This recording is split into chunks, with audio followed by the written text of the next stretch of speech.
This is Paul Hughes. Watch my fight on PFL Dubai, October 3rd, live on DAZN.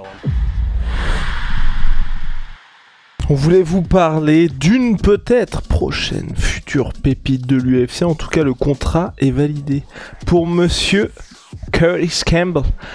8-0 désormais en carrière, surnommé la Panthère Rose, qui a validé sa venue au sein de l'UFC lors des Dana White Contender Series. Mais surtout, c'est surtout pour l'extra sportif une petite citation qui nous a dit tiens, avec peut-être quelque chose à faire avec ce monsieur. Ouais, tu penses à la citation de qu'on a mis sur Insta la sueur? Avec notre cher projet Mbappé. Eh oui, exactement. Alors, comme je ne sais pas qu'on allait citer cette citation, hop, j'y vais tout de suite. La sueur, c'est facile, c'est Instagram. Abonnez-vous. Ok. Et donc oui, en gros, juste après avoir gagné son contrat là au Dana White Contender Series, hier soir, il a donc dit, ce jeune homme de 23 ans, anglais de Liverpool: Papa, le projet Mbappé a marché, voilà ce que ton fils fait pour gagner sa vie maintenant. Et bah déjà c'est cool parce que en fait ça marque suffisamment les esprits pour que par exemple nous on en fasse un post et on n'a pas été les seuls à le relever parce que c'est quand même marrant. Mais ce qui fait qu'il y a quelque chose à suivre de très très près avec ce garçon, c'est que, alors bon, au-delà du fait qu'il soit très jeune et qu'il soit invaincu. Lançons peut-être le générique, Rust. Winamax te rembourse ton premier pari en cash si celui-ci est perdant dans la limite de 100 € et en plus avec le code LASUEUR10, 10 € supplémentaires en cash. Attention, les jeux d'argent sont interdits aux mineurs. Jouer n'est pas une alternative au travail et ne permet pas de s'enrichir, donc jouez de manière responsable. Donc oui, jeune, invaincu, mais est-ce que tu montes déjà dans le train, toi? J'attends un peu parce que en fait, j'ai trouvé que le combat était quand même un peu fouillis, un peu brouillon. En fait, disons, oui, bon, il l'a quand même dominé de la tête et des épaules. Hein. Il y a eu absolument zéro discussion sur, à la limite, peut-être une discussion sur est-ce que l'arrêt de l'arbitre était un peu tôt, mais après l'adversaire lui-même n'ayant pas protesté, je pense que ça va. Et l'arrêt de l'arbitre le coup de genou lui-même qui s'est pris, hein, déjà, je pense qu'il était bien assaisonné, les gars. Voilà. Et l'arrêt de l'arbitre est arrivé à 1 minute 20 du premier round et ce qu'il faut voir déjà, c'est effectivement que c'est un finisseur. Hein. Il le dit lui-même que ce qu'il aime, c'est divertir le public et finir, ce qui est toujours bon signe quand en plus tu arrives à avoir des résultats vraiment à la hauteur. Mais donc, il n'a eu que 2 décisions sur ses 8 combats pro pour l'instant. Et effectivement, déjà là, le fait qu'il ait eu aucune pression, ou en tout cas on l'a pas vraiment vu, hein. C'est-à-dire que c'était le combat le plus important de sa vie parce que depuis qu'il est gosse, il sait qu'il veut aller à l'UFC, Curtis Campbell. Là, le fait qu'il n'ait pas eu de pression plus que ça, qu'il ait quand même réussi à plier son adversaire en 1 minute 20, qui était un adversaire solide, c'est déjà effectivement très bon signe. Il a eu aussi une petite carrière amateur où il est arrivé à 8-1. Et en fait, il est arrivé à 8-1, mais il y a une très bonne vidéo de MMA On Point qui a suivi, qui a fait des interviews de son équipe récente justement sur Curtis Campbell. Et en fait, il explique un peu qui étaient les adversaires de Curtis lorsqu'il a fait sa carrière amateur. Et c'était des mecs qui étaient vraiment pas mauvais. Et non seulement c'est des mecs qui étaient pas mauvais, mais après sa défaite lors de son 2e combat amateur, il a affronté des mecs qui étaient quand même de plus en plus solides, et après, il n'y a plus personne qui ne lui a jamais vraiment causé de problème, en fait. Donc là, les 8 combats pro, il n'y a personne qui n'a vraiment réussi à le mettre trop en danger de quoi que ce soit, en tout cas de ce que j'ai pu voir. Et comme tu dis, alors, en fait, là, la performance, par exemple, qu'il a eu au Contender Series, en fait, brouillon, disons, il l'a maîtrisé du début à la fin, il a fait ce qu'il voulait avec son adversaire, mais debout, même si tu sens qu'il est extrêmement talentueux, Curtis Campbell, effectivement, tu sens qu'il n'est pas encore suffisamment assuré pour tout maîtriser debout. Au sol, un peu plus, même si tu as un petit peu cette impression que ça va être un Charles Oliveira, c'est-à-dire qu'il est tellement dans l'offensive et dans la prise d'opportunité que peut-être effectivement qu'il va y avoir des scrambles et peut-être qu'il va laisser des ouvertures. Mais enfin, la finalité pour l'instant, en tout cas, c'est que personne ne sait quoi faire contre ce mec-là. Et donc, le fait qu'il soit extrêmement complet, le fait qu'il ait commencé, alors il a commencé à 7 piges sur les tatamis, d'ailleurs il le disait pendant la vidéo où il présentait les gars de Dana White Contender Series, l'histoire est marrante, où en gros il avait 7 piges, et il était tout timide, ce qu'il n'est plus du tout maintenant. Hein. Il était tout timide avec ses lunettes et tout, et il rentre sur le tatami et il en ressort en pleurant tellement il avait pas envie d'être là. Sa mère lui met une grosse teutard, lui dit alors par contre tu vas te calmer tout de suite et on pas de ça ici et il l'a remis sur le tatami. Et ensuite, il a petit à petit, il a commencé à se prendre au jeu. 14-15 piges, il a commencé à se dire, je vais faire ça vraiment de manière ultra, ultra sérieuse pour devenir professionnel et aller à l'UFC. Donc c'est un gars qui fait partie de cette nouvelle génération de combattants. En plus, à Liverpool, honnêtement, Liverpool, ça commence à être un sacré vivier. Hein. Enfin, Darren Till, Paddy Pimblett, on sait qu'il y a pas mal de gros gyms et de gros combattants là-bas. C'est qui que t'as vu en premier, pardon? Darren Till. Ouais, ok. Bah oui. Okay, ouais. Molina Khan aussi, on pourrait y penser pour les MMA féminins. Donc c'est assez impressionnant ce qu'ils arrivent à produire quand même dans cette ville. Et effectivement, voilà, ce qui fait dire que on attend de voir, mais pour l'instant tous les feux sont au vert quand même sur Curtis, c'est que dans la cage, il délivre, et en plus avec la bonne attitude il est tout à fait conscient que ce qui compte en fait, c'est tout autant le divertissement que la performance. Il a les deux parce il a une attitude vraiment impressionnante dans la cage. Même dans ses combats pro et amateurs, tu sens qu'il a vraiment une attitude spéciale. Ces débats pendant qu'il met du ground and pound, il tire la langue comme ça pour devant son adversaire en mode ah ça tu le sens bien. Débat où une fois qu'il a mis un knockdown, il lève les bras comme ça. Débat où c'était quoi déjà? Ouais, il y a un moment donné où il finit un mec et il y avait eu un petit bif avant. Et une fois qu'il l'a, je crois que c'était par étranglement arrière, il se relève plus vite comme ça et il se met devant lui comme ça, au-dessus de lui en mode et alors et maintenant quoi? Et après il le pousse un peu alors que le mec est assis avec ses genoux. Enfin, il a une attitude, oui complètement provocatrice par moment. Il est pas timide maintenant au micro, il n'hésite pas à trash talker non plus et tu sens qu'il bégaye pas quand il parle. Donc il y a ce côté un peu facteur divertissement même en dehors du combat qui est là. Il y a le combat, il y a le facteur performance et divertissement à l'intérieur même du combat. Il est encore jeune, il a l'air bien entouré. Il est dans plusieurs équipes en même temps, mais voilà, il s'entoure vraiment il est dans plusieurs gyms en même temps, mais il s'entoure de gars qui sont spécialistes dans chacun de leur domaine. Il a son coach de striking, son coach de lutte de JJB, un coach de MMA, puis il s'entraîne. Il a aussi, je crois, c'est avec son père qu'il est je sais pas à quel point son père est son head coach ou son entraîneur ou quoi, mais en tout cas, il est toujours là. Il est quelque part autour, qui gravite autour. Et alors, le bail de Panthère Rose, pareil, ça c'est con, mais c'est un gimmick, et il en est tout à fait conscient que c'est un gimmick, mais qui du coup fait qu'on le retient. Et alors ça, c'est parce que donc il a un short rose, il a des chevillères roses, tout ça qui colle au corps, et en gros, c'est son père qui lui avait dit lorsqu'il était en amateur, je parie que t'oseras pas. Enfin, c'était vraiment un bail de est-ce que t'es cap de mettre ces immondes shorts roses, etc. Et Curtis a fait évidemment que je suis cap. Il l'a fait. Après, il a dit aussi que c'était cool parce que ça lui permettait de faire une petite référence à Mr. Wonderful Phil Davis, l'ancien combattant de l'UFC et qui était connu aussi pour des shorts roses comme ça. Donc en fait, il a tout pour l'instant. Les gimmicks, il est pas timide au micro, il commence à dire des trucs, c'est pas des punchlines, mais le truc de Mbappé c'est quand même marrant. Et dans la cage, honnêtement, il est pour l'instant impressionnant, même si effectivement il y a pour l'instant des petits trucs un peu brouillons. Donc tous les feux sont au vert quand même sur ce mec-là. Mais bon, le frérot n'a que 23 ans, et puis il y a tout un pays qui attend de le soutenir. Et puis c'était marrant Oui, vas-y, tu veux dire? Et j'allais dire aussi un truc important, c'est que, on a dit qu'il combat en bantamweight, mais au cours de sa carrière amateur notamment, il a été champion dans 3 catégories. Et ce qui est quand même pas si facile, donc bantamweight, featherweight et lightweight. Quel monsieur. Et donc il est sorti victorieux de son combat contre le Tigre Noir, son adversaire qui était pas non plus un foudre de guerre, évidemment. Et puis vas-y. Qui était pas non plus un foudre de comment ça? Bah c'était pas quand on regarde les adversaires qui avaient battu Dembasek, c'était pas ah oui, ok. Non, ok. T'avais quoi en tête?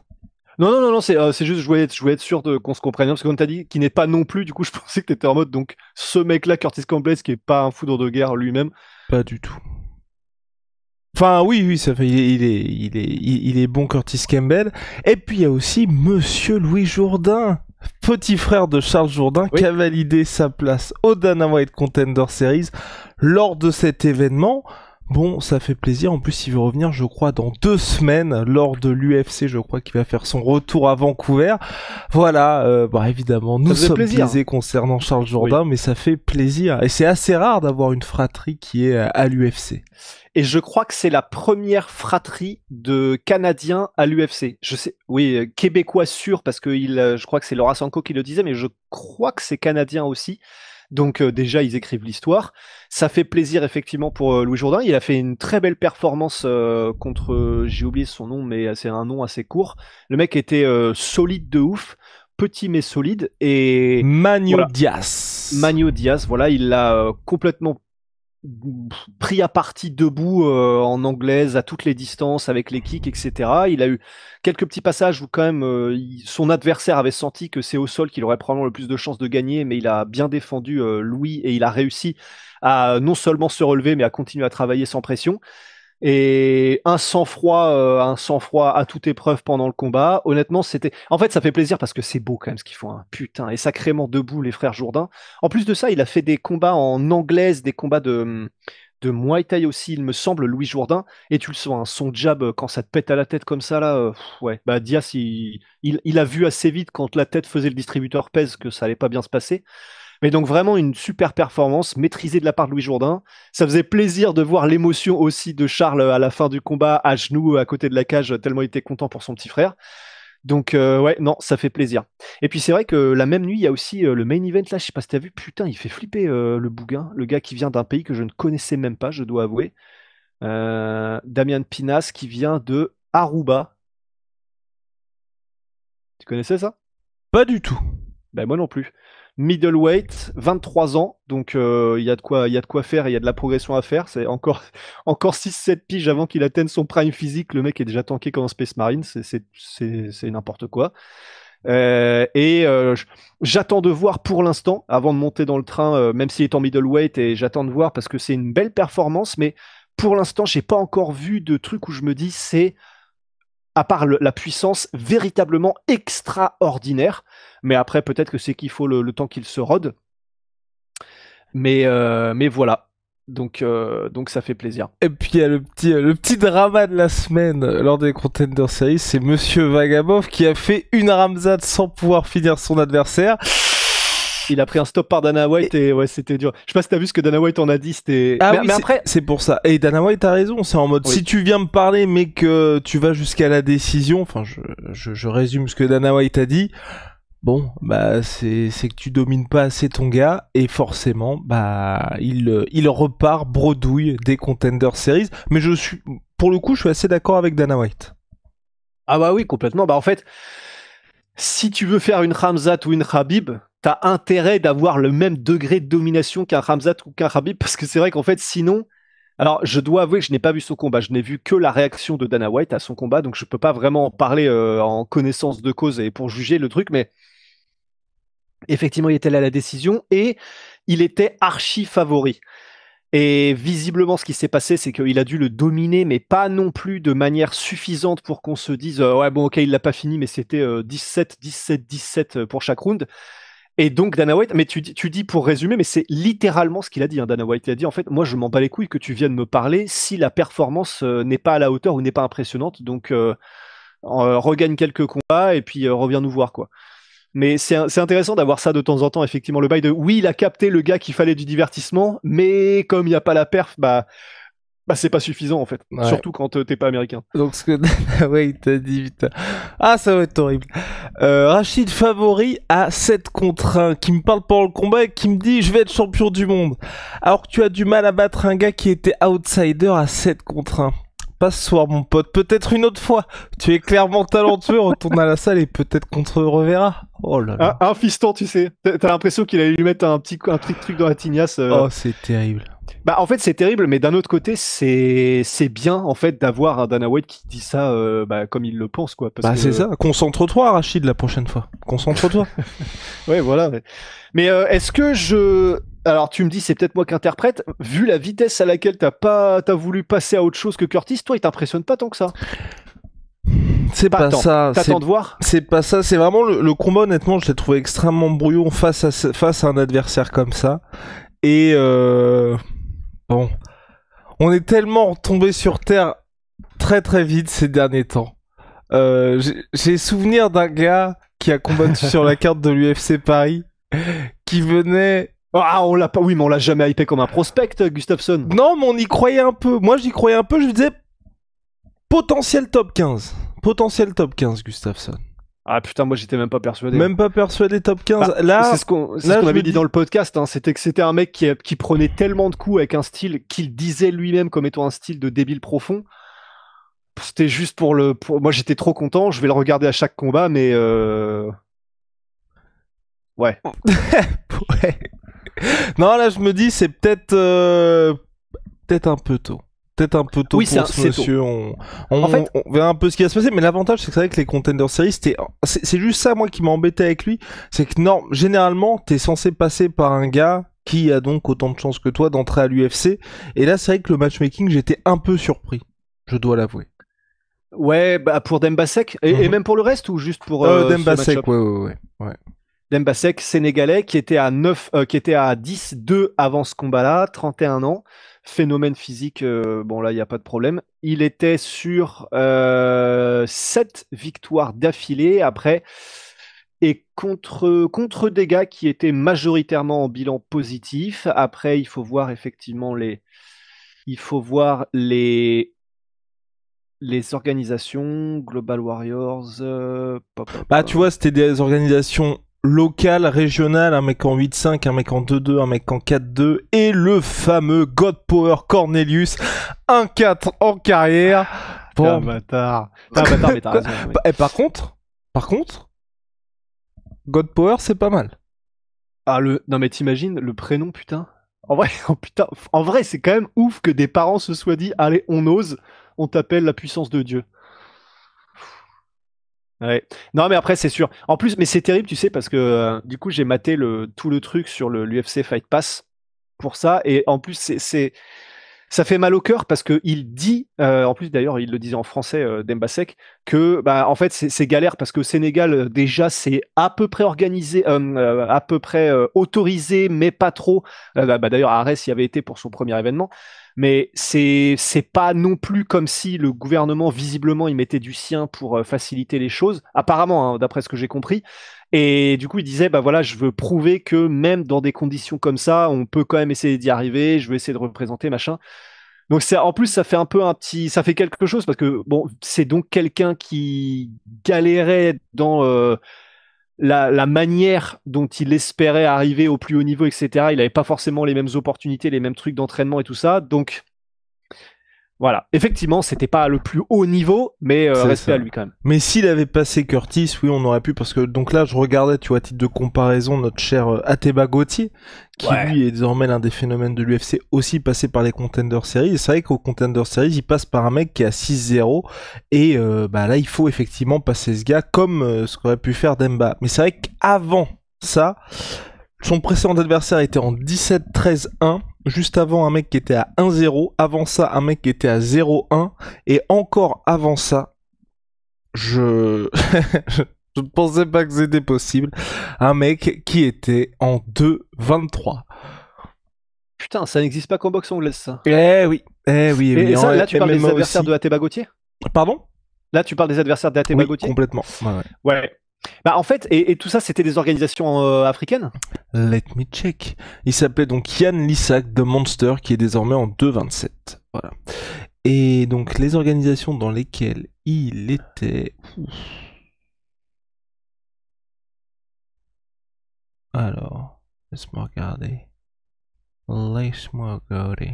Parce que pendant que tu cherches effectivement l'adversaire de Curtis Campbell, donc Dembasek, les organisations dans lesquelles il combattait avant d'arriver au Dana White Contender Series, c'était des organisations zambiennes, nigérianes et pour celle-ci, nigériane aussi. Non, il y a un truc qui était au UK. L'avant-dernier combat, le dernier combat avant les... Ghana, ok. C'était au UK. Et avant ça, ça charge. Voilà. Nous étions en Floride. Wow. Floride. Oui, parce que ça fait quoi? Ça fait quelques années maintenant qu'il s'entraîne aussi en Angleterre Oui. à Thébagotier. Et avant en Angleterre aussi, mais c'est vrai que c'était des shows vraiment locaux. Enfin, c'était pas le Cage Warriors. Complètement locaux. Bah en fait, et c'est là où c'est cruel, mais bon, bah c'est comme ça, hein, mais c'est que effectivement, bien évidemment que des mecs qui viennent pas des États-Unis vont d'abord combattre sur les circuits régionaux. Mais c'est sûr que combattre sur un circuit régional en Angleterre ou en France ou au Canada ou au Brésil et combattre sur un circuit régional quand tu es, je sais pas, en Roumanie, en Moldavie ou en Afrique, c'est sûr qu'effectivement, c'est pas la même parce que ils ont forcément moins d'infrastructures, c'est peut-être moins aussi développé, même le sport et tout ce qui s'ensuit. Donc c'est sûr que ouais. C'est intéressant par contre, et c'est stylé que du coup, on est donc en bantamweight, donc ça doit être Sean Shelby. C'est stylé que Sean Shelby ou les gens qu'il recrute aient trouvé quand même Demba Sek et que, ça veut dire que putain, les têtes chercheuses vont vraiment Ouais, jusque. ouais, ah bah oui. Mais je Ça, pense c'est que, quand même cool. mais je pense que maintenant, t'as vraiment ce côté aussi pour des combattants comme ça, qui vont avoir un bon bilan et qui vont être champions d'organisation, mais vraiment régional de chez régional, où c'est difficile d'avoir cette passerelle directe UFC, on peut pas te laisser aller à l'UFC directement, mais tu vas nous montrer ce qui se passe au Contender Series. Et en ça, moi, je trouve que c'est intéressant. Et c'est vrai que là, j'ai ce sentiment cette année plus que les autres, ou c'est peut-être qu'on s'y intéresse plus par rapport à d'habitude, que vraiment les Contender Series, c'est devenu un vrai gros truc quand même hein, pour toutes les pépites qui en sortent là. Ou c'est peut-être la machine UFC aussi qui fonctionne plus. Bah en soi, c'est le Dynamite Contender Series. Maintenant, ils ne prennent vraiment que des gars qui sont prometteurs de toute façon. Donc en fait, c'est vrai que c'est à la différence de, je crois que c'était peut-être Dana White Looking for a Fight à l'époque, où je crois que tu avais quand même un bien moins bon taux de succès parce qu'il y avait un peu plus le côté divertissement avec Dana White qui voyage et machin. Mais pour le Dana White Contender Series, effectivement, vraiment, les matchmakers ne prennent visiblement que des gars en lesquels ils ont vraiment foi ou qui se disent il a vraiment potentiellement le niveau de faire quelque chose chez nous. Ça veut pas dire être champion forcément, mais en tout cas, ils ont un niveau qui est vraiment intéressant. Enfin, je regarde pas toutes les semaines, hein, mais il y en a sûrement eu, mais j'ai pas souvenir là ces derniers temps d'avoir vu beaucoup de mecs qui étaient clairement des fraudes au Contender Series. Enfin, je ne sais. Je sais même pas vraiment si ça se fait. Un combat comme ça, bien évidemment, qui compte sur Curtis Campbell pour gagner. Mais je veux dire, ils prennent quand même un mec qui, oui, certes, c'est sur des circuits africains où il combat en Zambie, au Ghana, etc. Mais c'est quand même un mec qui est solide et qui est à l'époque, du coup, en 9-2. Donc, ils ont probablement voulu prendre le gratin de ce qui se faisait sur le circuit africain. Donc non, vraiment style le Contender Series, honnêtement. Et un petit mot sur la présence de Charles Oliveira lors de ces Contender Series aussi. What? Il était où? Il était venu accompagner l'un de ses coéquipiers. C'était lequel? Alors, let me check. Parce que Manio Diaz, il était accompagné de l'adversaire de Louis Jourdain, il était accompagné de comment s'appelle-t-il? Free Spirit sur la gorge. Oui. Bah l'adversaire de Nassour. Oui, Caillou. Borralho. Eh oui, Caillou. Donc ça n'était pas lui. Donc soit c'était Victor Costa, soit c'était Paulo da Silva. Et je crois que c'était Paolo. Paulo da Silva. Oui, c'était Paolo. C'était Paulo da Silva. Eh oui, monsieur. Il s'entraîne à la Charles Oliveira Gold Team. Wow, god damn. Est-ce un bon move de la part de Charles Oliveira? De quoi? De créer sa propre gym? Non, de faire ça alors qu'il y a un certain Gamrot qui l'attend. Il est où déjà le combat? Au Brésil. Il est à Rio, parfait. Ah, je trouve ça stylé, ça veut dire qu'il est là pour son gars. Mais...